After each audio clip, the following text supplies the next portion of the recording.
What to look for in wine.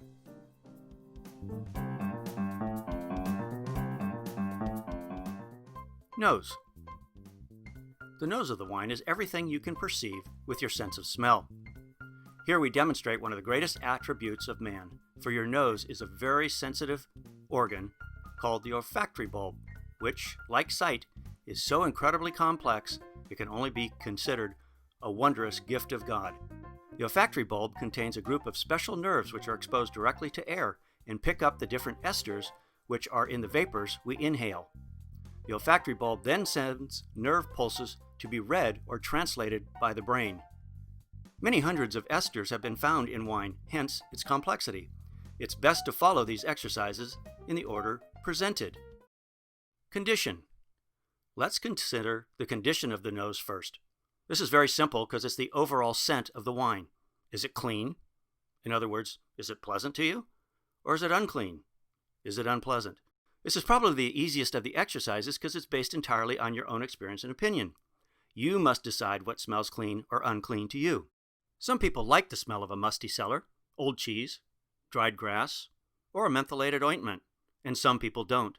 A person who grew up on a farm may enjoy the smells of fresh turned earth and the scent of a horse after a vigorous run, but some city folk might be repulsed by such smells. This is only the first impression of the wine. Your nose is used constantly throughout the day. This exercise just allows you to begin to become familiar with this particular wine.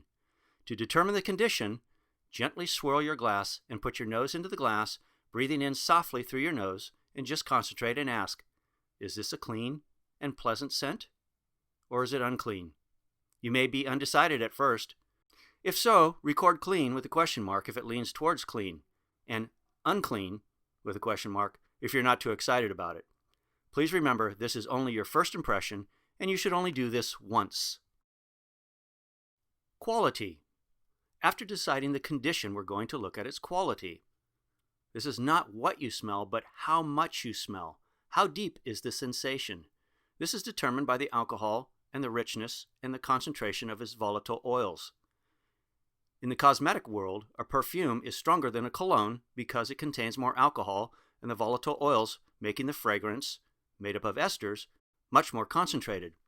With the best perfumes, you only use a drop. With a cologne, you use more because it's more watered down. Wine is similar, but more sensitive, for it's far more important for a wine to be balanced also.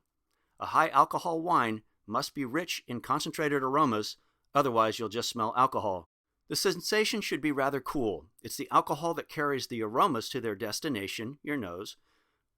But if there's nothing to carry, then you just get a burn from the alcohol. A very good or great quality wine will usually have more alcohol and always more concentrated fruit and other aromas than a good or a poor quality wine.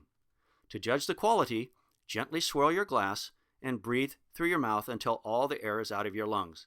Now with your nose in the glass, inhale through your nose in a smooth and constant draw for about 4 to 5 seconds. First try it a couple of times without a glass to get used to it. Be patient. This particular exercise takes a little extra time and skill to master. Let's try it and ask yourself, how deep is the sensation? What's the quality like? Kind of goes up to the bridge of the nose, we would call it. It's good quality. A poor wine will probably be confined just to the opening of the nose. A good wine fills the front part of the nose almost up to the bridge. A very good wine goes deeper, almost under your eyes. A truly great wine fills the entire cavity, all the way back to where the nasal passages can reach the throat. The terms very good and great are used for young wines with great strength, but for older wines we generally show respect to age by using the terms fine and very fine. A great quality wine can affect you in a number of ways, from a cooling sensation all the way through to a powerful peppery blast that almost makes you want to cry, kind of like wasabi. In the Wine Lines book, What to Look For in Wine, we give you some exercises to test your sensitivity by mixing vodka, water, and apple juice or orange juice. If you're interested in doing such things, pick up What to Look For in Wine and try the sensitivity test. The bouquet. This is one of my favorite parts of wine. It's also one of the most complicated, perplexing, and sometimes misunderstood. The smell of the wine is made up of individual esters, complex little compounds that are released into the air with the help of alcohol. These esters can come from the soil, from the grapes, seeds, leaves, stems, the barrel, and from many different procedures on how the wine was fermented and more, all during the winemaking process. Understand, wine develops a bouquet. It is not born with one. As far as the smell itself, it's like the difference between a bunch of roses and a bouquet of roses, honeysuckle, and sweet peas. The roses smell great, of course, but the bouquet of mixed flowers is far more complex. A new baseball glove smells like fresh, tanned leather. An old glove has a bouquet of years of sweat, grass, earth, and softened leather. Again, it's not necessarily better, but it is certainly far more complex. And, as with all living things, time can be both friend and foe. The following are some graphs to show you where aromas may come from and to demonstrate the possible intensity of different aromas in the life of a wine. My hope is that they may help you to understand how a wine may develop its bouquet. A young, simple wine fermented in stainless steel tanks usually doesn't develop much of a bouquet at all. After 1 year in the bottle, the fruit is fresh and still the dominant aroma. After 2 years, this wine is losing the fruit. The acetic acid is gaining. A bouquet is developing, but it's what we would call developed to mature. After 3 years of a very simple white wine, oxidation is usually the most pronounced characteristic. The bouquet is what we would call very mature. The acetic acid is taking over everything else. A complex wine has much more from the very get-go. It may have been aged in wood, it may come from older vines. There's all kinds of things that can determine the complexity of the wine. The bouquet has great potential. Here we show you, after 1 year in the bottle, the fruit and the wood are usually the most dominant aromas. Here, after 5 years, the fruit and the wood have softened, allowing some of the aromas to become more noticeable. The wine can use more time to develop its bouquet, so we would call the bouquet forthcoming. Here, after perhaps maybe 5 to 10 years, all things are almost equal. The bouquet is well developed. Here, the wine is showing itself as very complex. Here's a graph that shows both simple and complex wines' bouquet.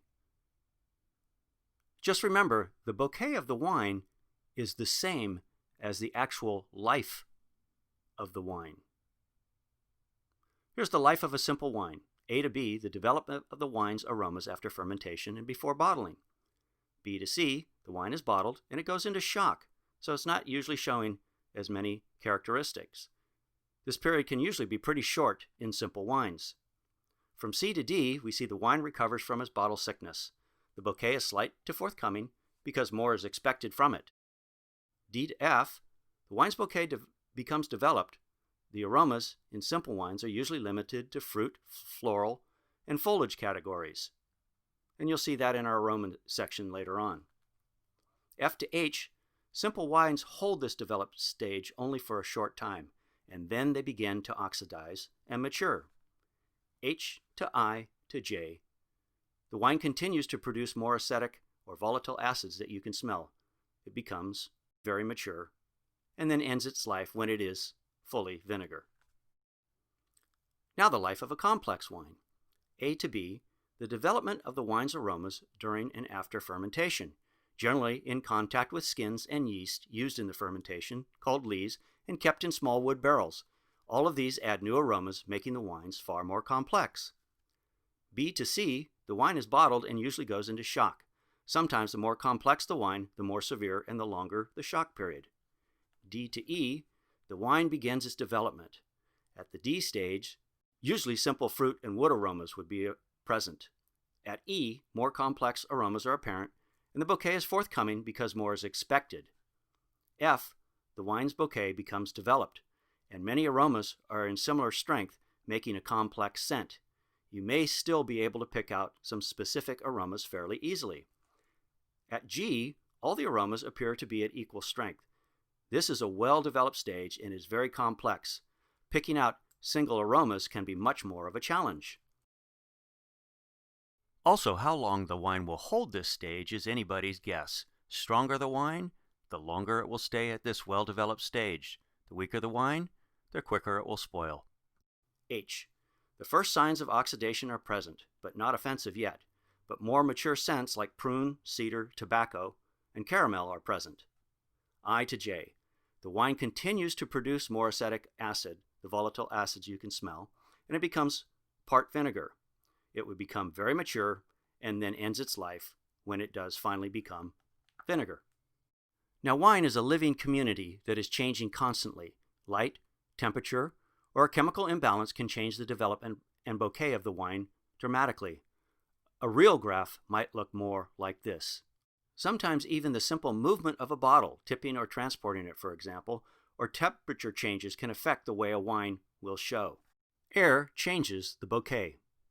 Oxygen is both a wine's friend and enemy. The moment you open a bottle, oxygen comes in contact with the wine and the wine begins to change. Oxygen helps to release the wine's aromas into the air. It also helps to create acetic acid, byproducts, from the living bacteria in the wine. When you swirl the wine in your glass, you are actually accelerating the aging process.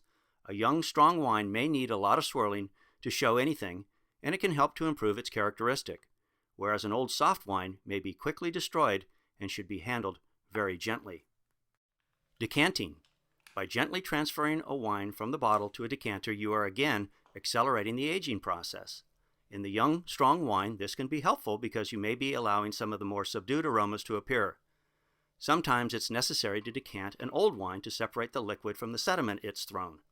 This should be done with great care so as not to stir up the solids back into the wine. The old wine is usually covered so the oxygen doesn't ruin it. But keep in mind, oxygen can help young wines develop their bouquet. It can also push older wines over the edge. Both decanting and swirling your glass accelerate the development of the bouquet. It can bring out new aromas in a young wine and make it seem more developed. Unfortunately, the acids and tannins you feel in your mouth do not soften as quickly, so the wine may smell developed, but it may still be harsh or tart in the mouth. Summary. The bouquet is a complex scent of a well-made wine earned with time and proper care. In a young or simple wine where the bouquet is slight or forthcoming, the single aromas are easy to pick out. As the bouquet develops, the aromas begin to blend. Only better wines will reach a well-developed characteristic where many aromas are in harmony with each other. All wines will eventually soften and mature, and if they are not consumed in time, they will spoil and oxidize and eventually become vinegar. Aroma. If bouquet is my favorite part, aromas are the most fun. An aroma can be defined as a distinctive fragrance or odor. A red rose has the aroma of a red rose. Even blindfolded, many can pick out the smell of a rose. Wines are made up of many aromas and can smell almost like anything that gives off an aroma or odor.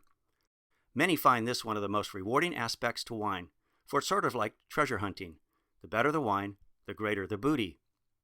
To find these hidden treasures, one must be able to recall from memory what a specific thing smells like. Easy for some, but it might take a little training for others. But this kind of training is fun, and I think you'll become more aware and appreciative of the entire world around you. So how do we do this? Well, whenever we're out and about, like, say, at the market. This is one of the best places to begin training your nose. Start with the produce. Pick up one fruit, a peach for example, and smell it. Start with one that's firm and unripe. Then try one that's slightly softer and riper. Now look for one with brown spots and smell the overripe spot. Compare them all together. Now you not only know what a peach smells like in the 3 stages of ripeness, you know how to pick out the best tasting peach. Each time you visit a store, try a different fruit or vegetable and make mental notes. Go on to dried fruits, then to fresh herbs, dried herbs, the many different spices. In time, try the breads, and anything and everything that gives off a scent. Try the florist. Some of the sweetest and most amazing aromas are found in the plant kingdom. Try smelling each of the flowers separately And then try bouquets and even dried flowers. Outdoors, there's hundreds of aromas. The trees, their leaves, the bark, berries, nuts, cones, these all give off unique scents. Wet grass, cut grass, dried grass all smell different from each other, as do all the different soils and composts for growing. Both the good and foul aromas found on ranches and farms can be found in wine. Even the air itself on a warm, humid day is completely different from the incredible freshness after a cool spring rain.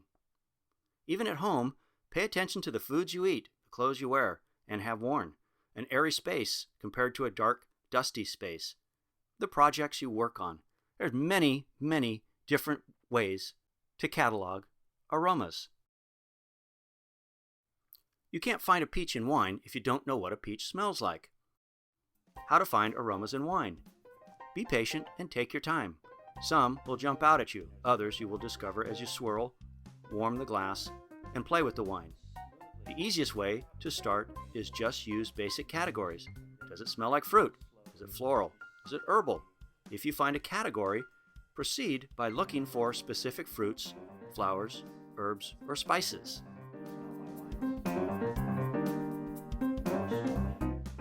Here's a partial list of the many hundreds of aromas found in wine.